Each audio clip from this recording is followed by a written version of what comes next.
All right, we are now live. Chris, thank you very much for keynoting the first virtual Safe Mode DEF CON ICS Village. It has been a lot of work. Um, I think it was really great how you set out both. Um, I'm sorry, I'm getting some feedback. There we go. Sorry. How you set out both the way that the strategy has changed, acknowledging how government has to be different, and then extending the hand to the community. And so the first question is, why now? What's changed? Hey, thanks. So first off, let me first thanks to you, thanks to the ICS Village for having me on. I gotta admit, it is painful watching recordings of your own remarks in what's I guess now real time. And we've also made a bit of a studio change. I looked like a hostage in that feed. This is more of a natural setup. You, on the other hand, Bryson, um, we could spruce up, I think, your setup there a little bit. So I'll help you on that front. I've Uh, got I've got the important things. I know. I'm jealous. I got it. Hey, I got my aerospace badge the other night, so I'm excited about that. So what changed? I think it's. I don't think anything necessarily changed overnight. I think it was more of an agency coming into its own and trying to figure out, a, what Congress asked us to do, and b, the special authorities and relationships that we've had. We've been in the ICS space um, for years. And if in fact, we had an announcement earlier today. I mentioned the Control Systems Interagency Working Group, the private sector co-chair. We announced that just simultaneously, and that's Marty Edwards from Tenable. Marty Edwards has obviously been around for quite a long time. In fact, he was an employee of a predecessor organization to CISA, running our ICS CERT capability. So we've been here, but again, I think what it was more about is a philosophy change here at the agency about being bridge builders, about connecting the dots. And that's in part, I think, just kind of my style, the way I always operate. I'm a middle child, always seeking to build people, bridges, relationships, compromises, and not being adversarial. And I think this is a community that kind of, I think, shares that mentality and approach, and is just looking for that hand for the pull up. So again, I think we got a number of different things that we're trying to do here, and one of the big takeaways that I had from the speech is democratizing security in the control system space. The gap between the haves and the have-nots is pretty remarkable. So what I'm looking to do is not just make sure that the bigs are into the party, but the fact that we can roll out into rural communities and water sector water facilities, the 30,000 plus water treatment facilities across the country, and make sure that they have access to training, resources, and capabilities. Not trying to take anything over here. They're still going to be responsible for their security, but whatever we can do. So we've got a couple concepts between the control environment lab, resource the seller capability, but also looking to put some people on wheels moving around the country, and again, bringing that last mile delivery on ICS training. Yeah, so I appreciate the kudos to me and to several others. Certainly with the village, it's a team sport. I couldn't do it without Tom Van Norman, who has done the lion's share of the CTF work, including integrating CISA into that, along with all the volunteers we have and all of the legends that we follow on from before. And so with that, opening the aperture for team and democracy, how can small and mid-sized businesses get more involved with these efforts? The CISA calls during COVID have been a fantastic resource for situational awareness. How can people get more involved in the R&D to bridge the gaps? Yeah, so a few things here. First is I like hearing that the calls that we do during COVID, just so everybody's tracking, Tuesday, Thursdays for the first, I don't know, 15 months of COVID, however long it was, 6 or 7 months, we did Tuesday, Wednesday calls, broad stakeholders, open. We're averaging anywhere, the highest number, I think we had about 10,000 connections, and that's winnowed down over time. Now we're at every other week. But the idea there is to make sure that we can bring a set of resources, educational information sharing, technical guidance to the broader community. And that's not just us, but it's CDC, HHS, FEMA, anyone else. And we've done that for other events too. If you recall back at the beginning of the year with Iran, we did a couple calls there as well. The first evening call, we had, 6,000 plus folks on a Friday afternoon, Friday 6 p.m. call Eastern. And to me, again, it's, hey, here's what's going on in the world. Here is the background on the Iranian actors. Here are the things that we're worried about, and you should probably be worried about and covering down on over the weekend. Yeah, sorry to do this to you over a weekend, but that's just kind of how life is right now. So again, the idea is to be able to quickly engage. We've built partnership mechanisms and distribution mechanisms over the years. We have tens of thousands of partners in these programs, but that's not nearly enough. We have a lot of room left to cover, or ground left to cover in terms of bringing people in. So we'll continue doing these.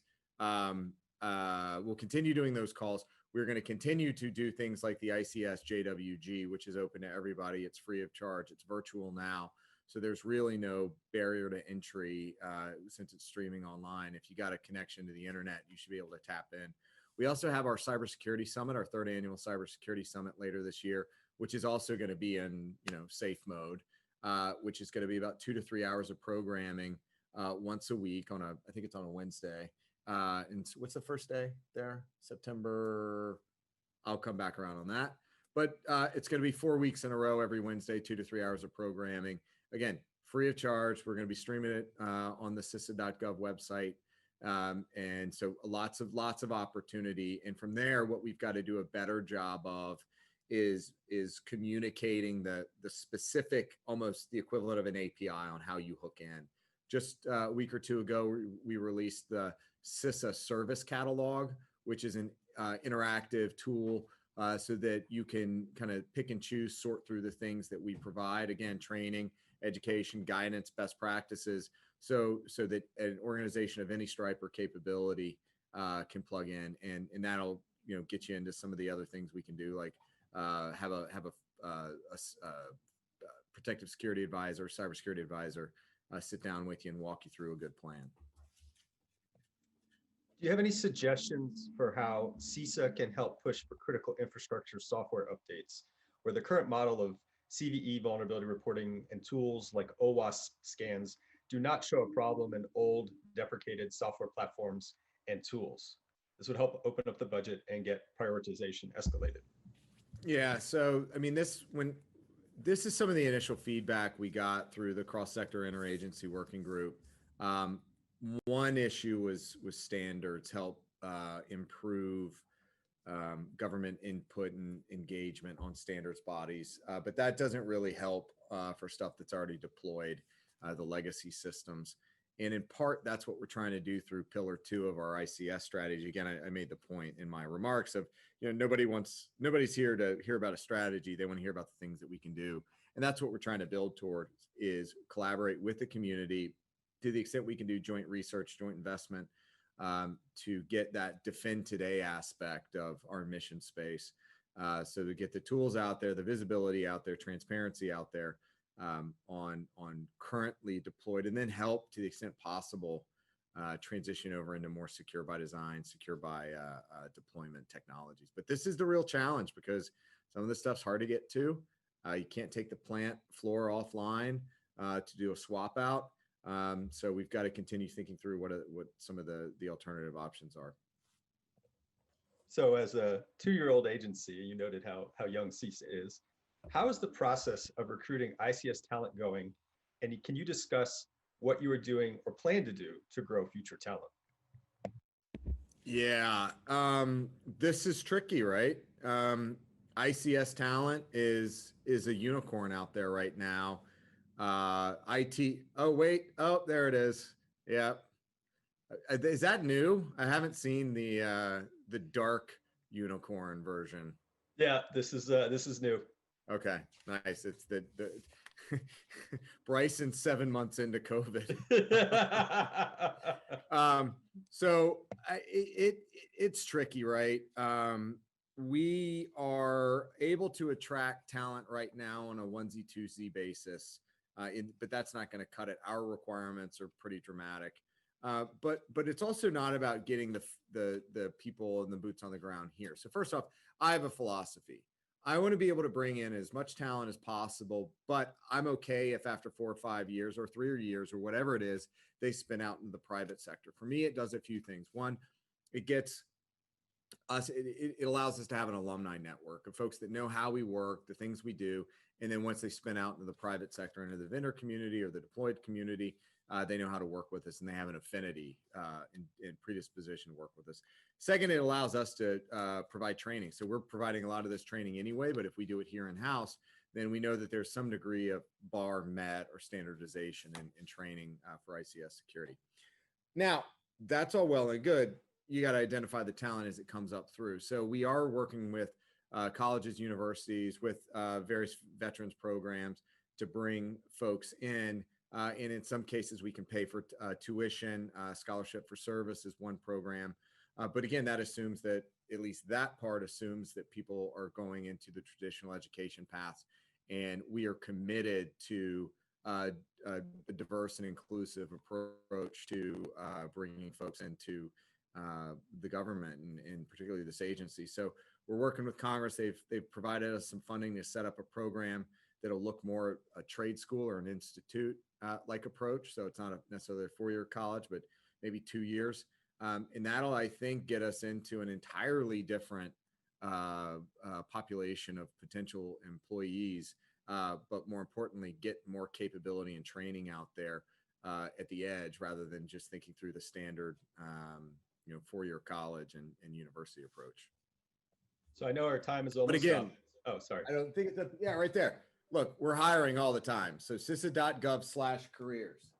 Check it out. And also for any of our ICS resources, CISA.gov/ICS. I realize the glare is probably bad. We'll fix that for the next one. But we are always hiring. We are a steady employment machine, not just here in the National Capital Region, but throughout this great country. So I just figured you've been writing your password back up there. So it'd be a typical OPSEC fun fail. 1, 2, 3, 4, 5, 6. Yeah. It's the same combination I have on my luggage. 3 rapid fire questions to close it out, because I know you're out of time, is you get to wave a non-internet connected magic wand. What is that one wish that you wish could happen? And then the final 2 questions is, next to your non-internet connected magic wand is a crystal ball. What is one good thing and one bad thing that you think is going to happen in critical infrastructure in the next 5 years? Yeah. So one thing that we've heard pretty clearly from across the community is a need for some sort of,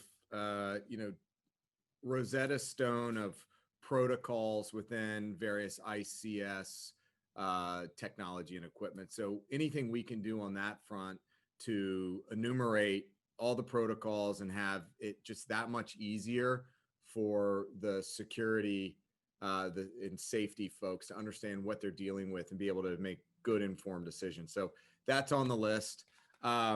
What's a good thing that's coming? I think we're going to have a much better, in part through things like ICS for ICS, and part through things like updating CVSS and the distilling down commonalities across vulnerabilities in various deployments. Again, have a more informed, risk-based approach to decision-making. On the bad side, look, the more stuff that's getting plugged in, the more stuff that's getting remotely monitored, it is just additional attack surface. There will be bad moments. It's not always going to be cyber. But there very likely will be cyber, because we know the adversary is taking a hard look between China, Iran, and Russia.